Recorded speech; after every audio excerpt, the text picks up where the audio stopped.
Dans les grandes mégalopoles des pays en voie de développement, les bidonvilles accueillent les populations les plus pauvres. Souvent, pour s'en sortir, les habitants tombent dans la facilité de la revente de drogue. Lucrative et rapide, elle est la cause de toutes les violences. Difficile pour la police d'y faire régner la loi. Les gouvernements doivent redoubler d'efforts. À Rio de Janeiro, la police militaire a créé des unités spéciales directement implantées dans les bidonvilles. Elles y patrouillent à pied toute la journée pour occuper le territoire. Au Cap, en Afrique du Sud, la police de la ville a créé des unités pour les opérations spéciales. Elles patrouillent toute la journée en voiture et mènent des perquisitions éclairs. Deux méthodes de patrouille différentes, mais qui chacune reflètent bien la société de ces deux pays. Immersion avec ces polices, au cœur même des quartiers et des populations les plus méconnues.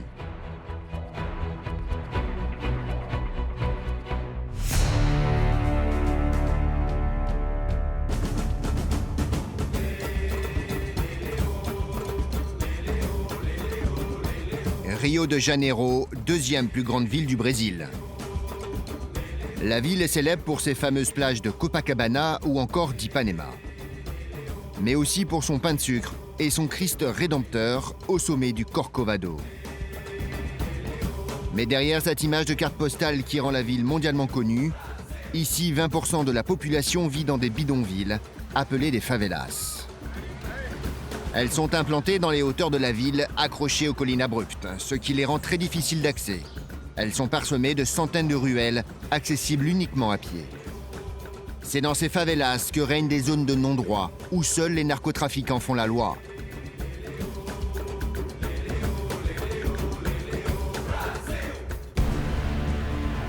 Mais depuis 2008, l'État a décidé de frapper fort et de faire chuter la criminalité. Et il décide d'envoyer une unité spéciale, les BOPE. Leur mission, réinstaller la police dans tous les quartiers. L'unité est forcée de rentrer avec des blindés dans les favelas et se fait soutenir par un appui héliporté. Une véritable opération de guerre qui se termine même avec la réinstallation du drapeau brésilien sur les zones reconquises. Sur les 1000 favelas que compte l'État de Rio, 180 sont pacifiées dans le sang. La première des favelas à avoir été pacifiée est celle de Santa Marta, tout près du centre-ville. Elle accueille près de 10 000 habitants qui sont dans un calme relatif. Des trafiquants y sévissent toujours, mais la police y est présente, avec les UPP, les unités de police pacificatrices. Le commandant de cette unité, c'est cette femme, Tatiana Lima, 32 ans. Aujourd'hui, elle est au quartier général de la police militaire pour une cérémonie bien particulière.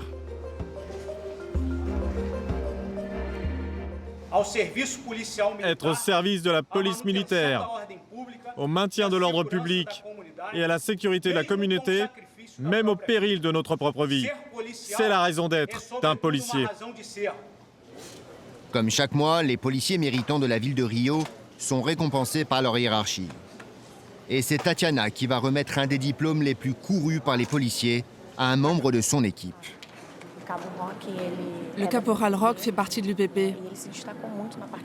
Il s'est bien démarqué dans les opérations en arrêtant des criminels assez connus. À force de persévérance, de travail, il a effectué des perquisitions de police qui se sont avérées concluantes. Grâce à son travail, cela nous a permis de belles arrestations. Et c'est pour cela qu'on lui rend hommage, pour son dévouement et son travail. Aujourd'hui, une centaine de policiers va être récompensés sur les 40 000 que compte la ville. Mais la fête va vite être interrompue par un appel. On vient d'avoir l'information que quelqu'un a été arrêté. Je vais appeler mon supérieur pour confirmer cela et nous partons au commissariat.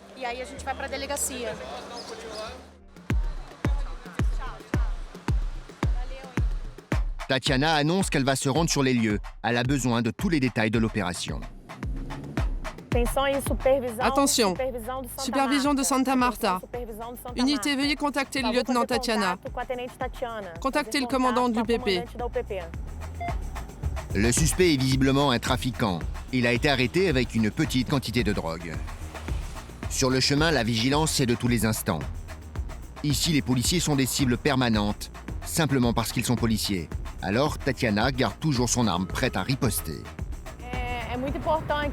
C'est important, et même primordial durant une patrouille telle que la nôtre, d'avoir une arme toujours à la main. Parce qu'on peut l'utiliser à tout instant. Tout peut arriver. C'est important d'être toujours prêt. Pour des raisons de sécurité, il est nécessaire de pouvoir sortir l'arme rapidement, à chaque fois que l'on rentre dans la voiture. On a cette habitude de l'enlever du holster et de garder l'arme à la main, pour pouvoir réagir rapidement à n'importe quelle attaque. N'importe quelle attaque de pistolet, de fusil et autres armes à feu. Et si le lieutenant se tient prêt, c'est pour une bonne raison. L'année dernière, 2 patrouilleurs qui remontaient tranquillement un embouteillage, sirène allumée, ont subitement été pris à partie par une voiture hostile.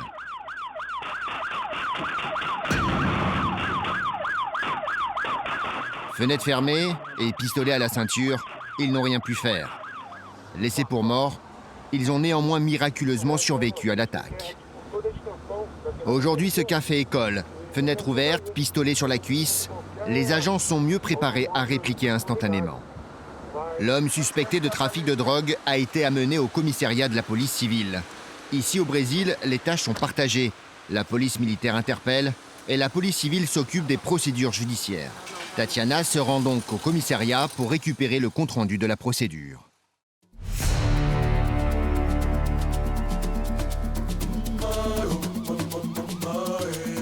La ville du Cap, comme Rio, est également la 2e plus grande ville du pays. Le Cap est réputé pour sa vue époustouflante sur l'océan, du haut de sa montagne Table. Le tourisme y est florissant pour ses activités de plein air, comme le surf. Cette ville fondée par les Néerlandais est l'une des plus riches du continent africain. Et les beaux quartiers comme Cambé rappellent les quartiers les plus prisés au monde.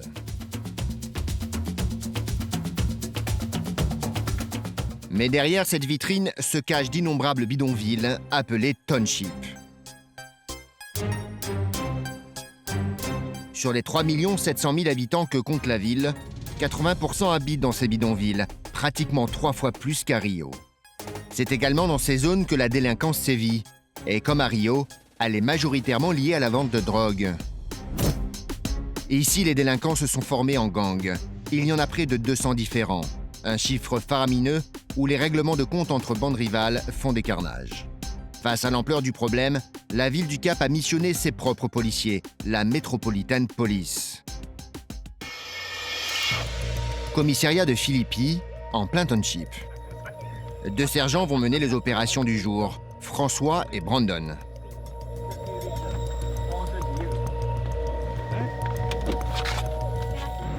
On va faire des perquisitions. Ces perquisitions font suite à des informations qu'on nous a données et d'autres qu'on a récoltées. Alors là, on va vérifier ces adresses. Aujourd'hui, il y a plusieurs adresses à perquisitionner.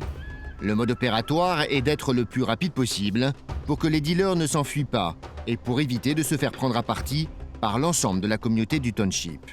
Il ne faut donc laisser aucune chance au débordement.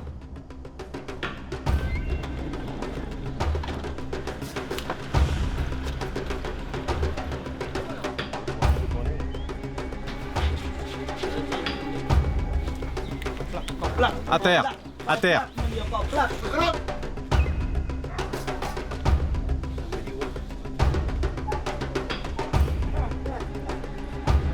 La brigade de François et Brandon fait chou blanc.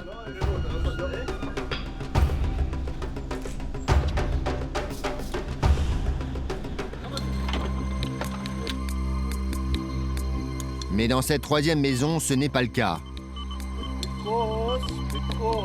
Dès l'arrivée des policiers, la maîtresse de maison se montre tout de suite très nerveuse. Les policiers m'ont volé mon argent la dernière fois. Mes bijoux. Ils m'ont tout volé. Et ils n'avaient même pas de mandat de perquisition. Pourquoi ils ont fait ça? Il y a 10 jours, ils m'ont dit qu'il ne fallait pas ouvrir. Quoi qu'il en soit, je n'ai rien fait. Je n'ai rien à voir avec tout ça. Je n'ai rien caché. Madame, j'ai juste une question pour vous. C'est quoi ça? Et alors? Je suis Rasta. On vous l'a pas dit? C'est pas moi qui ai caché ça. En Afrique du Sud, pas besoin de mandat lorsqu'il y a un précédent. Je ne suis pas une dealeuse, je ne suis pas une dealeuse. C'est mon droit. Et ici, c'est le cas. L'homme a déjà été arrêté avec de petites quantités de marijuana. Attention, si on en trouve autant que ça, on va t'arrêter. C'est illégal. Alors tu ne t'en mêles pas, s'il te plaît. L'ambiance est tendue. François et Brandon ont l'intime conviction que de grosses quantités sont cachées quelque part dans la maison. Et c'est sous l'armoire de la chambre à coucher que les policiers vont faire une très grosse découverte. Regardez, regardez là.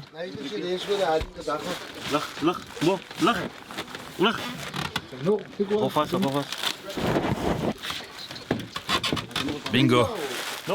La brigade commence par trouver un sachet de marijuana de près de 1 kg. Mais ils ne sont pas encore au bout de leur surprise.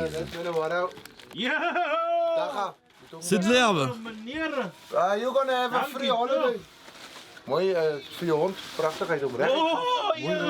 Breek die kas op in zijn poes. Ja, hij gaat fokken. Ja, mensen hebben de stoute blij niet. Niet meer daar. Nog, toten nog.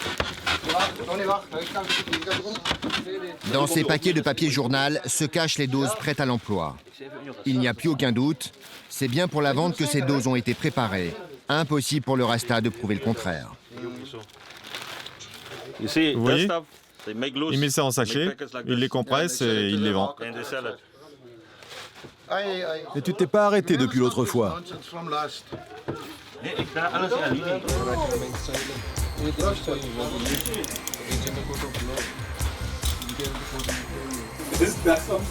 Le dealer Rasta va maintenant être amené au commissariat de la police nationale, à quelques minutes d'ici.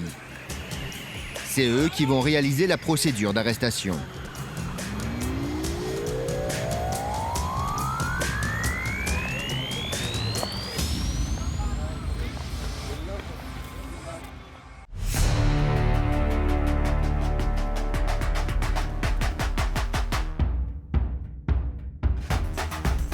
Retour à Rio, au commissariat de la police civile.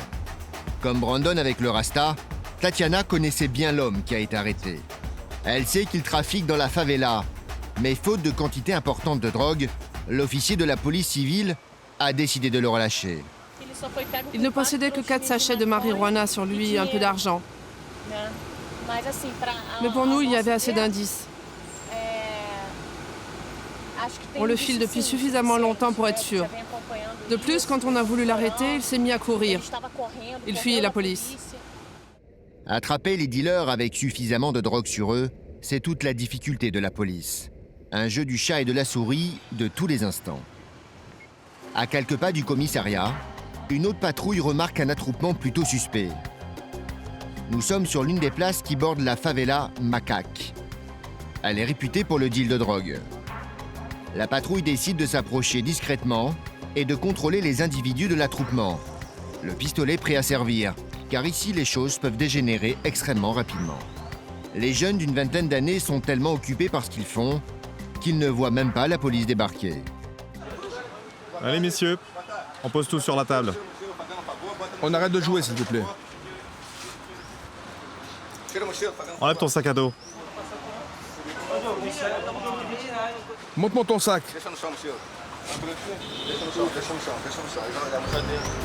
Les policiers vont contrôler si les jeunes n'ont pas de drogue sur eux et s'ils ont bien leur carte d'identité.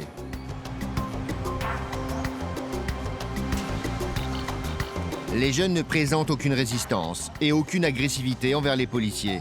Et pour cause, aucun n'a de drogue sur lui. La vérification des identités ne révélera aucune irrégularité. Les jeunes seront relâchés. Direction maintenant la favela de Santa Marta avec Tatiana, au poste de police de l'UPP. À partir du moment où la police est entrée dans une favela et qu'elle y est restée, les chiffres de la criminalité tombent considérablement. Je trouve donc que l'UPP est un projet couronné de succès. Les favelas sont toujours sur les hauteurs de la ville. Repoussées jadis du centre, elles jouissent aujourd'hui de vues exceptionnelles sur la baie de Rio.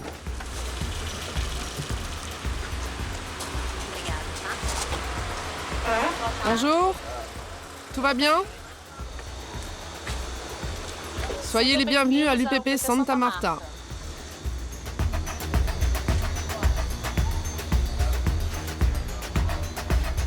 Bonjour. Tatiana commande ici une centaine de policiers et le respect est d'ordre militaire. Mais à peine arrivés, 2 policiers en civil se présentent déjà à Tatiana. Ils sont lourdement armés et sont à la recherche d'un suspect.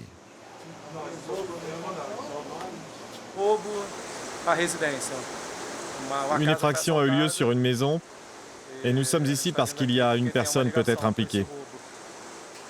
Je suis armé comme ça 24 heures sur 24. Je porte toujours mon arme, comme le veut le protocole.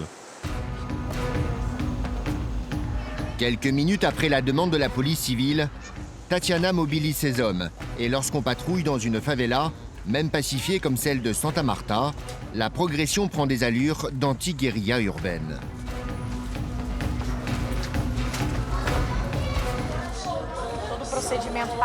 On suit tout le protocole d'une incursion dans une favela. Mais ici, il s'agit d'une UPP bien plus calme. Néanmoins, on ne peut pas baisser la garde. Il faut toujours être vigilant pendant la patrouille. On ne sait jamais ce qui peut se passer. À n'importe quel moment, quelque chose peut arriver.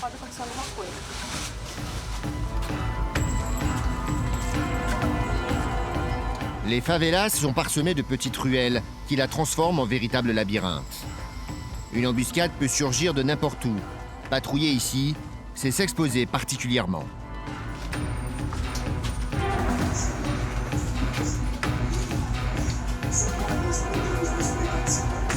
Les policiers ont juste un numéro de maison. Ici, pas de nom de rue. Alors, dans ce dédale de ruelles, trouver une adresse est déjà une mission difficile en soi.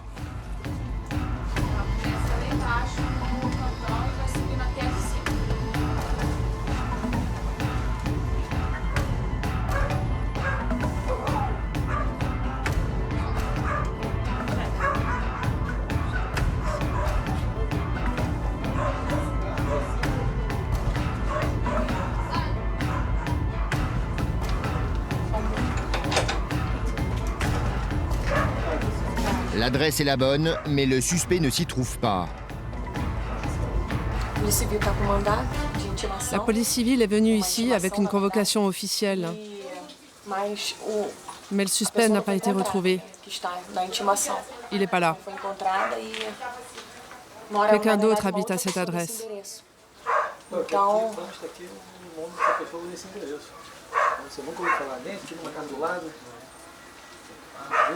On a fait chou blanc. Les investigations vont se poursuivre auprès des maisons à proximité.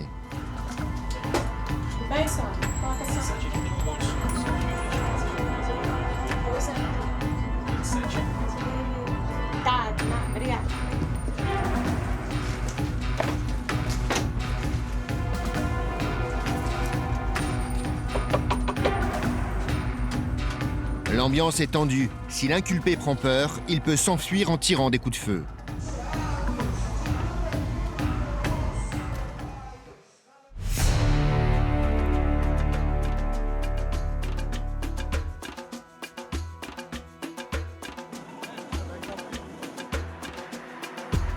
Au Cap, pas de patrouille régulière dans les bidonvilles, mais des descentes programmées chez des présumés dealers. Ils sont dénoncés par des indiques. La ville a officiellement un budget pour les rémunérer. Des sources qui s'avèrent très payantes, car les indiques n'hésitent pas à balancer pour l'argent, mais aussi pour éliminer les gangs rivaux.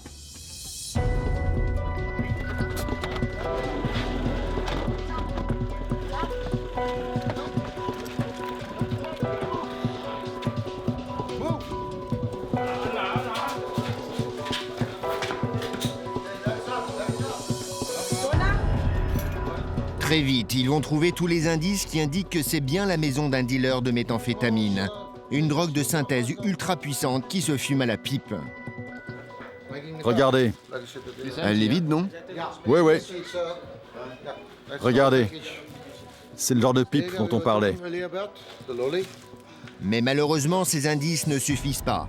En l'absence de drogue, personne ne pourra être arrêté. Pourtant, Brandon va très vite avoir la confirmation du genre d'activité qui se déroule ici. Regardez les impacts. Ça, c'est l'exemple type que d'autres gangs volent le territoire. Regardez, vous en avez même dans la porte. Et ils paraissent très récents. Regardez, il y en a encore là. En effet, les impacts sont très récents et surtout très nombreux. Les coups n'ont pas été tirés pour intimider le dealer, mais bien pour le tuer. Il a été touché il y a 2 semaines. Il appartient au gang 27. C'est inscrit sur son dos. Il y a aussi des étoiles. Et elles sont aussi sur ses épaules. C'est son grade. L'homme a 4 étoiles tatouées sur ses épaules. C'est un haut gradé du gang numéro 27. Ça signifie qu'il a certainement lui-même tué des membres d'un gang adverse. On m'a tiré dessus juste un peu plus loin. Le gars était au coin de la rue et dès qu'il m'a vu, il a tiré. D'habitude, je reste plutôt à l'intérieur. Dans la ville du Cap, plus de 200 gangs sont constitués. Ils se répartissent les territoires de drogue et souvent s'entretuent pour en détenir de nouveaux. Brandon les connaît bien, il a parfaitement compris qu'ici, c'était un repère. Voilà, ici, c'est l'exemple typique de ce que sont les gangs. Regardez ça. Ça commence avec le gang Couronne. Ensuite, le membre va être initié pour faire partie du gang numéro 26. Le gang 26, c'est pour le trafic de drogue, d'argent et de femmes. C'est leur principal business. Aussitôt qu'un membre Couronne se retrouve en prison, alors il peut être initié pour faire partie du gang 26. C'est comme dans l'armée. Il y a les simples soldats, puis les capitaines, et ensuite, les plus hauts gradés comme les généraux. Eux, ils se tatouent habituellement 5 étoiles sur les épaules. Ouais, lui là-bas, il avait 4 étoiles. C'est le plus haut grade qu'on puisse avoir en prison.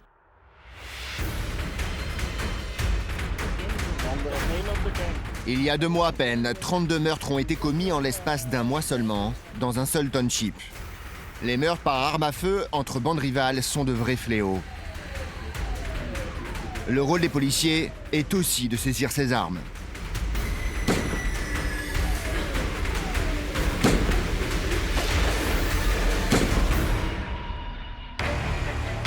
Aujourd'hui, ils ont pour mission de perquisitionner chez une personne qui en aurait une. Ils ont eu l'information par un voisin.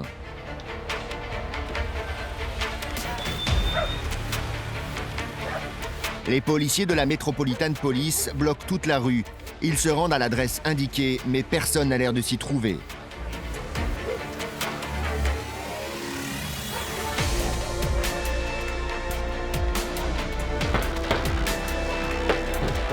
Cisaille.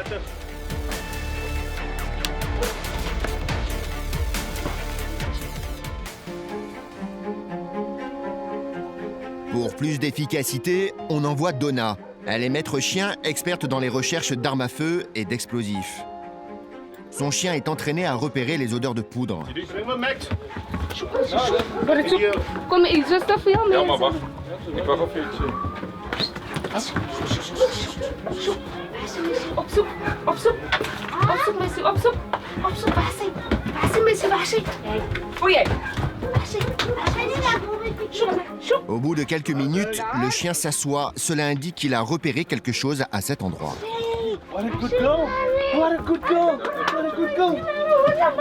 En effet, sur l'étagère supérieure de cette armoire, le chien ne s'était pas trompé. Il y a bien une arme de poing. Ja, maar die eienaar van die Wendy gaan er nog. Le chien est immédiatement récompensé par Donna. Même si c'est pour lui un jeu, c'est le résultat d'un entraînement quotidien intensif. C'est un super bon travail. Un bon travail de mon chien. Er zit oor bij bakken. Le sergent Rodriguez ne va pas récupérer l'arme. Elle peut servir de pièce à conviction dans une affaire de meurtre. Alors le protocole veut qu'il prévienne la police scientifique. Ils ne veulent pas qu'on la touche avant que la police scientifique arrive. Une fois sur place, c'est eux qui vont identifier l'arme. Mais ça ressemble à un Beretta. En général, elles sont volées, souvent aux policiers eux-mêmes. En effet, les gangs n'hésitent pas à agresser les policiers eux-mêmes pour leur voler leurs armes. Il y a quelques mois, l'un d'entre eux, Ben Kopman, a même été tué pour ça juste devant chez lui. 2 hommes armés l'ont abattu pour récupérer son pistolet. Il laisse derrière lui une femme et 3 enfants.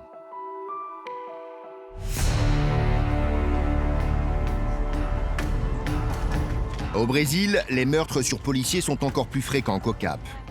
Raison pour lesquelles les patrouilles se font armes en position de tir. Dans la favela Santa Marta, le suspect reste introuvable. Avant de rejoindre le poste de l'UPP, Tatiana alimente le contact avec les habitants. Meilleur moyen de renforcer les liens et la confiance. Ah, vous faites bien votre travail, hein, ça va mieux maintenant. Oui, ça va mieux, hein. Il y a moins de criminels dans les rues. Allez, au revoir, merci. Merci.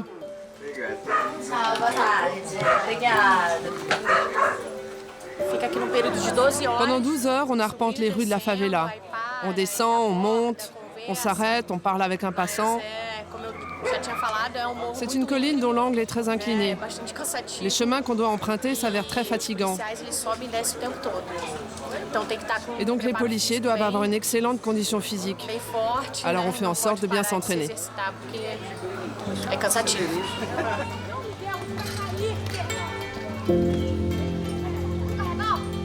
Tatiana n'arrêtera personne aujourd'hui, mais sa mission quotidienne est de faire acte de présence et de dissuader les trafiquants de revenir s'implanter. Et ici, c'est plutôt en bonne voie. Mais ce n'est pas le cas de toutes les favelas pacifiées. Comme celle de la Providence, un peu plus au nord de la ville, une favela pacifiée après celle de Santa Marta. Elle est considérée comme plus dangereuse. Le capitaine Orico est le commandant second de l'UPP. Il vient tout juste d'y être affecté il y a une semaine à peine. C'est son premier poste au cœur des favelas. C'est l'heure de la première patrouille de la journée. Et s'il ne laisse rien au hasard, c'est qu'il y a quelques années, le capitaine est passé à 2 doigts de la mort. J'ai reçu un tir d'une arme de calibre 12 à chargeur de 9 balles. Une de ces balles m'a touché au crâne. On m'a secouru, j'ai perdu un fragment de ma boîte crânienne et aujourd'hui j'ai une plaque en titane au même endroit. C'est le 2e tir que j'ai reçu, toujours en service. En tant que policier, on est vraiment des cibles privilégiées pour les trafiquants de drogue. Tous n'ont pas eu la chance miraculeuse du capitaine Orico. Depuis le début de l'année, une quinzaine de policiers a été tués par balle dans l'état de Rio, la majorité dans des favelas. En fonction de leur dangerosité, les zones sont classées par différentes couleurs. La zone rouge est un endroit où une confrontation armée est très probable. La zone jaune est intermédiaire. Quant à la verte, elle est bien plus tranquille. La chance d'une confrontation est donc très réduite. Ici, c'est une zone jaune. Une confrontation peut arriver à n'importe quel moment. Le capitaine Orico va patrouiller dans 2 zones sensibles. 2 places qui étaient les plaques tournantes du trafic de drogue dans la favela avant d'être pacifiée. Mais pacification ne veut pas dire criminalité zéro.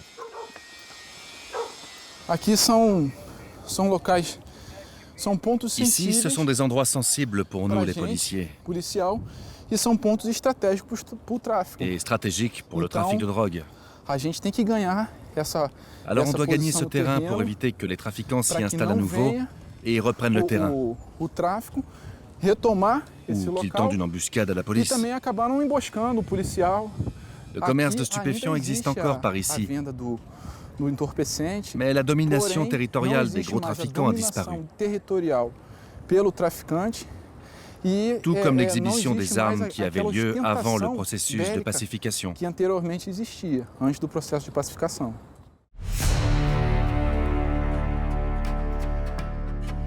Lorsqu'on grandit dans les townships ou les favelas, l'avenir est souvent tout tracé pour les jeunes qui y naissent. Gagner de l'argent rapidement grâce à la drogue est bien trop facile. Une fatalité pourtant que la Metropolitan Police du Cap a pour mission de briser.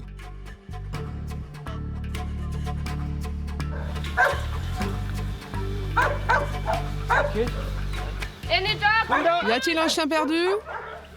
Funda, any dog? Y a-t-il un chien perdu?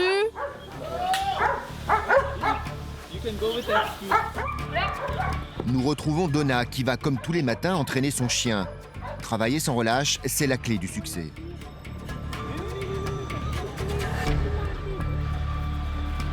Parmi tous ces plots, un seul cache une arme. La mission de son chien est de la retrouver en moins de 30 secondes.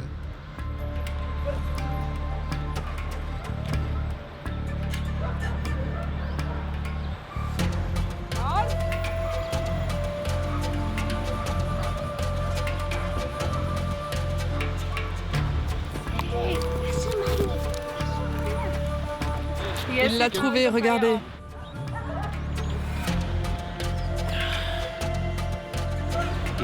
Il est capable de sentir la poudre, celle qui est dans les balles, mais aussi celle restée dans le canon du pistolet.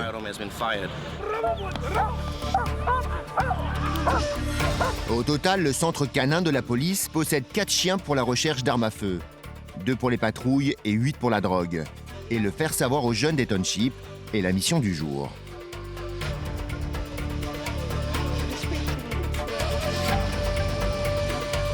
C'est Joanne, la superviseure du centre canin, qui en a la charge.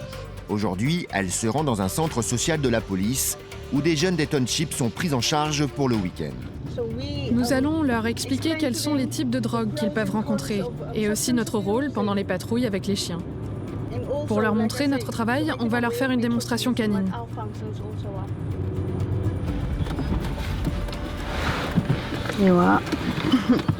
Arrivée au centre social, Joanne va revêtir sa tenue d'officier de police. Le but est de créer un lien positif entre les jeunes des bidonvilles et l'uniforme.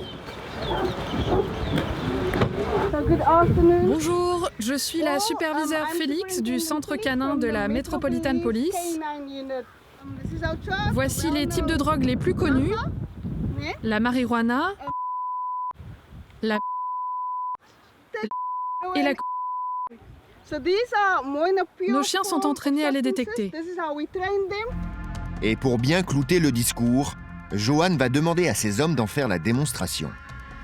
Plusieurs drogues sont cachées, notamment la plus consommée par les jeunes des bidonvilles, la méthamphétamine, appelée aussi le tuck.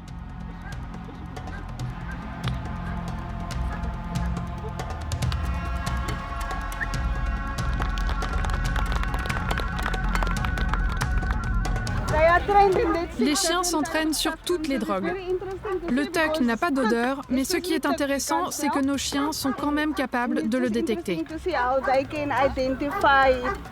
Après la démonstration de recherche de drogue, le spectacle continue. On passe maintenant au dressage et surtout à l'interpellation.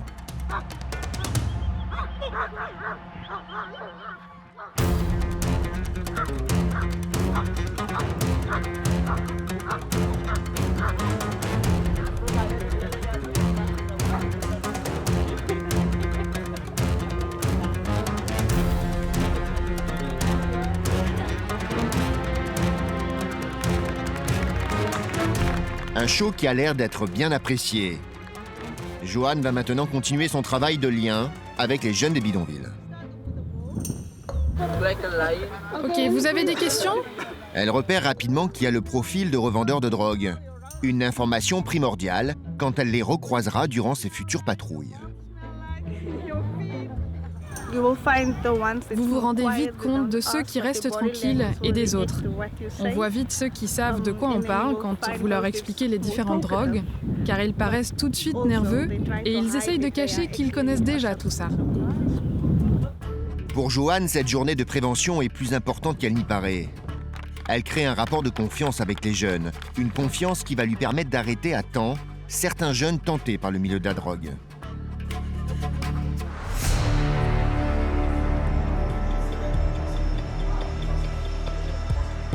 À Rio, la lutte contre les dealers de rue est également incessante. Ici, pas de tuck, mais de la cocaïne et de... La patrouille du capitaine Orico se dirige maintenant vers la place la plus sensible de la favela. Ici, c'est un endroit stratégique où il y a beaucoup de passages. C'est un peu la plaque tournante du trafic de drogue. Les clients viennent du centre-ville en téléphérique et les trafiquants sortent discrètement des ruelles plus haut pour faire le deal quand ils aperçoivent le client. Ils se retrouvent ici sur cette place. Alors nous, on fait acte de présence pour empêcher tout ça et casser le marché. Une présence qui est particulièrement risquée pour les policiers. 4 jours après cette patrouille, à cet endroit, dans les mêmes conditions, un policier va se faire descendre sans aucune raison apparente.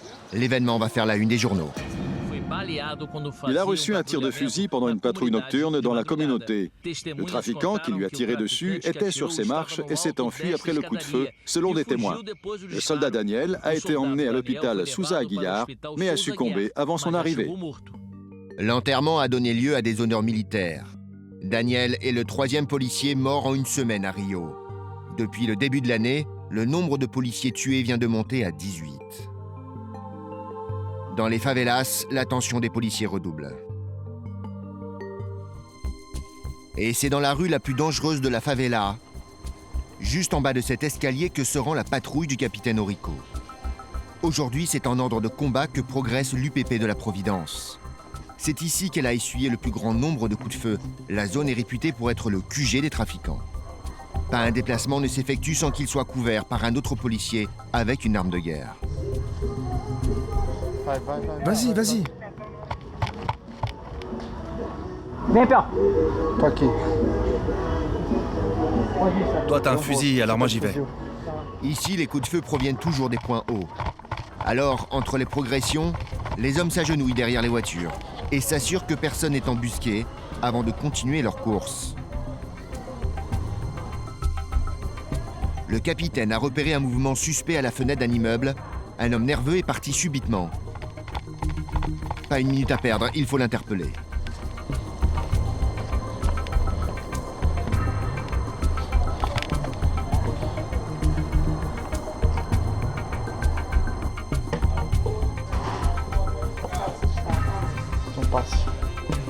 La chambre d'où le suspect a été aperçu est vide. Elle semble avoir été abandonnée subitement. Tout est encore en place.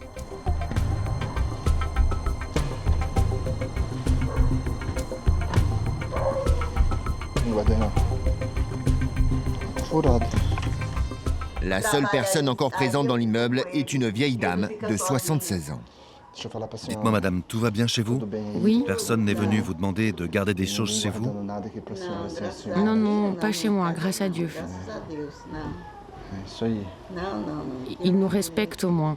S'ils font des choses, c'est ailleurs. Chez nous, il ne se passe rien et on n'a rien à voir avec ça. Vous savez où ils peuvent cacher des choses par ici? Je ne sais pas, non. D'accord, c'est pas grave. C'est pas grave, merci. Merci.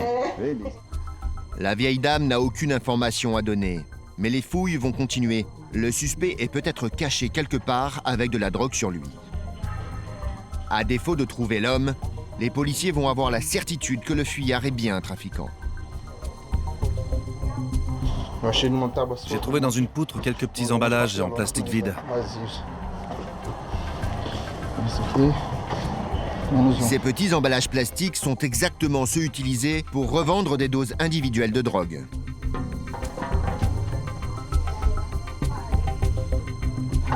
Les investigations dans la planque du dealer continuent. À l'étage, une porte de sortie a permis au fuyard de s'évaporer dans la nature. Regarde, il a dû partir par là. Dans sa fuite, il a abandonné son sac à dos.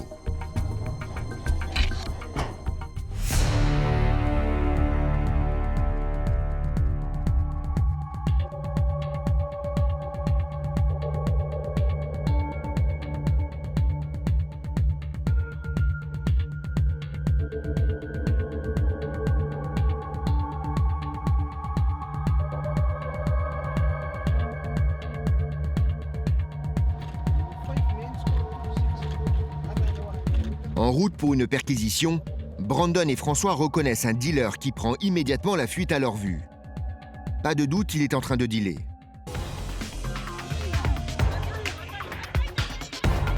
Les policiers se mettent à sa poursuite malgré le danger. Ils sont complètement à découvert et à la merci de n'importe quel tir.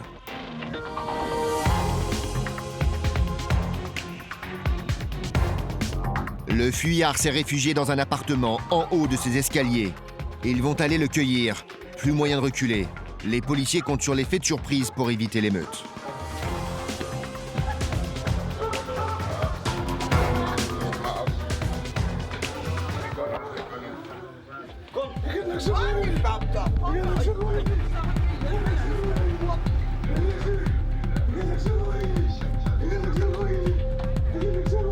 Heureusement, le dealer n'oppose pas de résistance.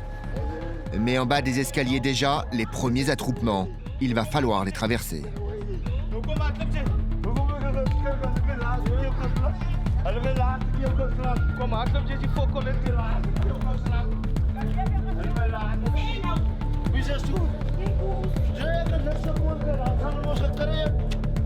La fouille doit se faire dans un camion à l'abri de la foule et éviter ainsi tout débordement.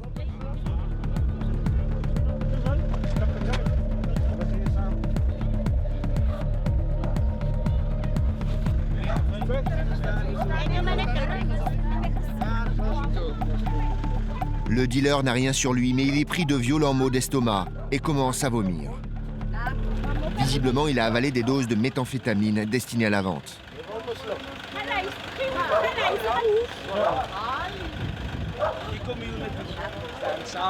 Il peut devenir extrêmement malade, ou il peut mourir, oui.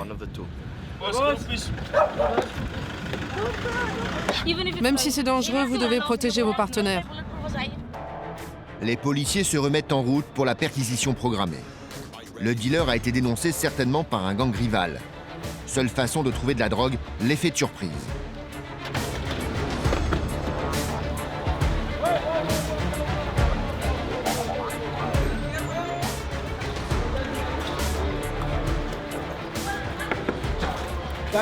Personne ne bouge. Assis-toi ici.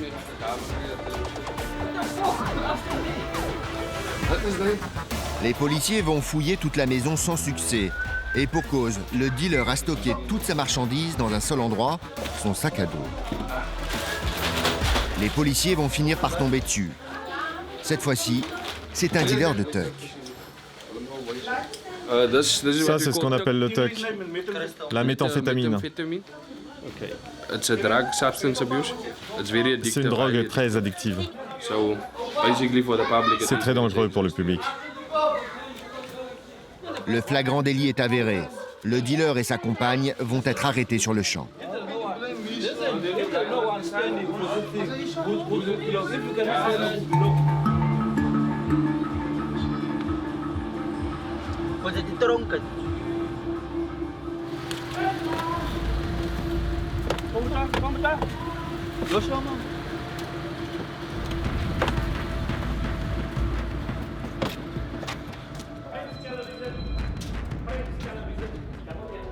Au total, c'est 14 doses de 25 sachets individuels de marijuana et 1 kg d'herbe en vrac que les policiers ont saisi. Le jeune dealer risque entre 3 et 5 ans de prison.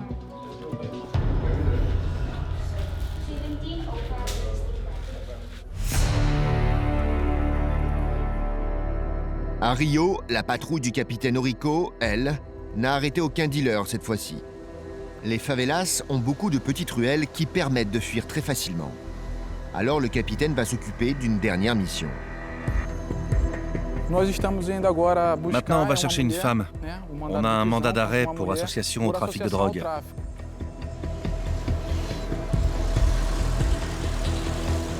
Pour ne laisser aucune chance aux suspects de s'échapper, le capitaine prend soin de couper toute retraite à l'éventuel fuyard.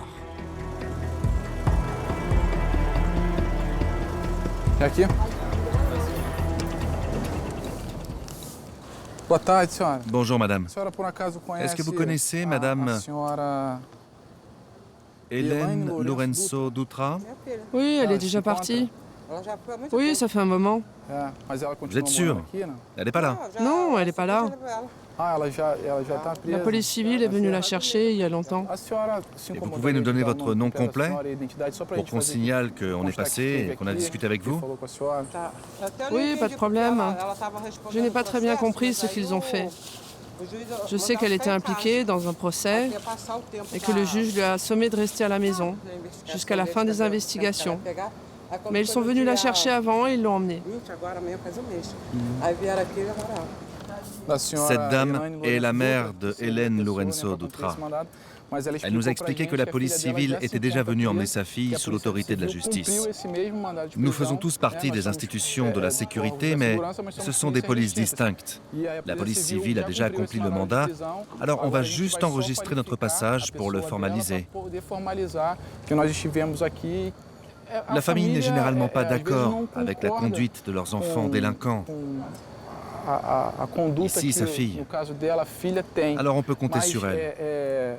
Elle comprend qu'on est là pour faire notre travail.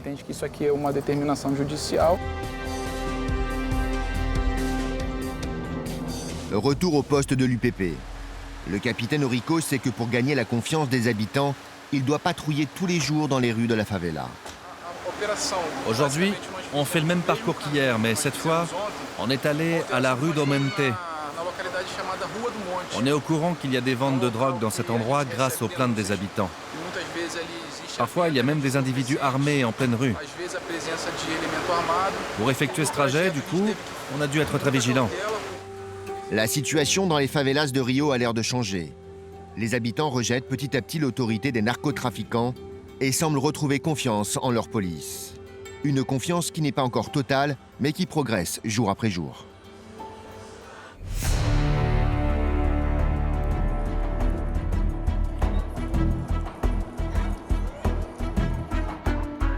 Commissariat de Philippi, dans le township du même nom, l'un des plus importants du Cap.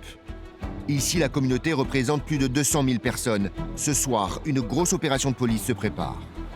À Delphes, dans l'un de ces quartiers, les règlements de compte ont fait 10 morts la semaine dernière. Ce soir, la police du Cap va faire différentes descentes pour trouver armes, drogues et dealers. Karl, le directeur des opérations spéciales, va diriger lui-même les perquisitions.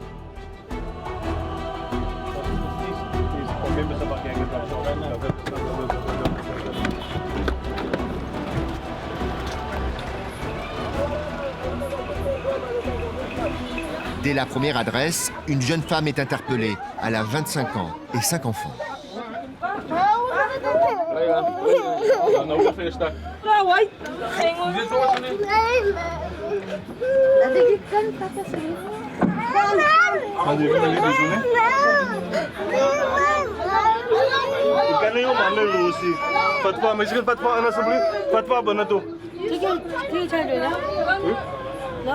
Laissez les enfants à l'intérieur. Laissez les enfants à l'intérieur. Hey, tu entends ce que je te dis? J'ai dit laissez l'enfant à l'intérieur. Tout de suite.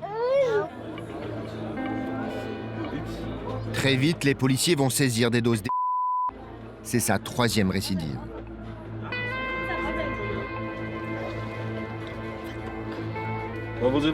Elle a été prise avec des doses de...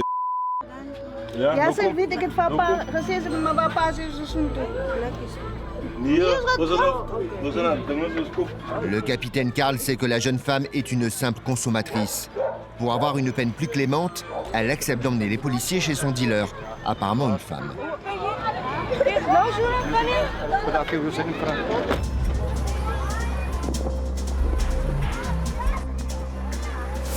Ok,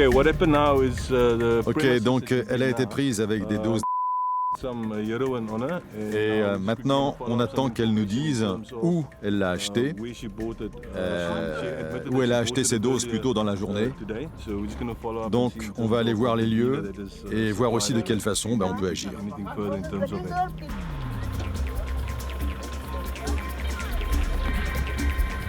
Les indications de la jeune femme sont approximatives. Les policiers se rendent sur les lieux, espérant tomber sur quelque chose.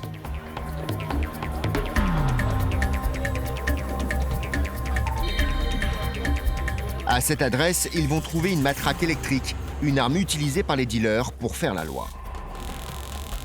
Ça, c'est interdit. Ici, ils vont faire chou blanc, mais en continuant leur chemin, ils vont remarquer quelque chose de suspect et vont pénétrer dans une autre maison.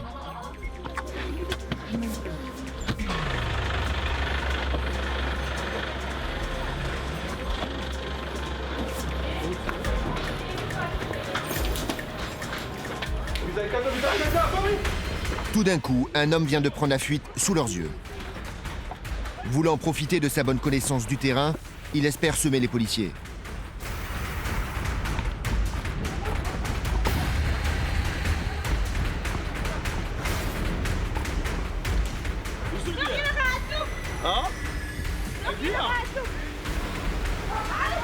Mais les policiers sont nombreux et se relaient dans la course-poursuite. Ils finissent par arrêter l'homme en fuite. Un homme habillé avec chaussures et casquette flambant neuve. Les policiers veulent en savoir plus. Le fuyard a certainement jeté dans sa fuite de la drogue ou même une arme. Les policiers doivent retrouver ses pièces à conviction.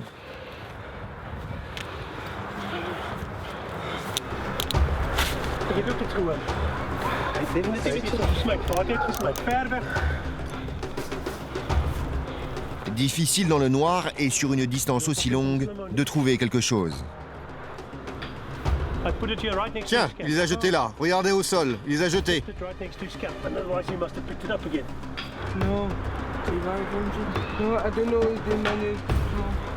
Tiens, regarde là, à côté. C'est quoi? L'homme va être ramené au capitaine Karl.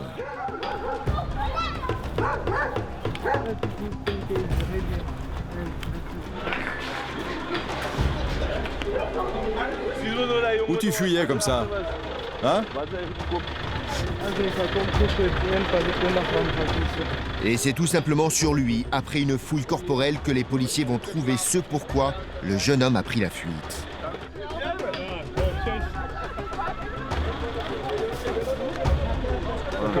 Tout ça, c'est du toc. L'homme n'était pas le dealer recherché, mais c'en est un de plus ce soir que la police du Cap a arrêté.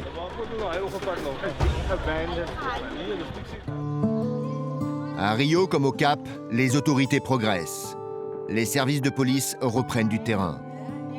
Que ce soit à travers les unités pacificatrices de Rio ou les unités des opérations spéciales de la ville du Cap, chaque police s'adapte à son terrain, sa culture et son histoire. Elle continue le combat pour que le crime recule.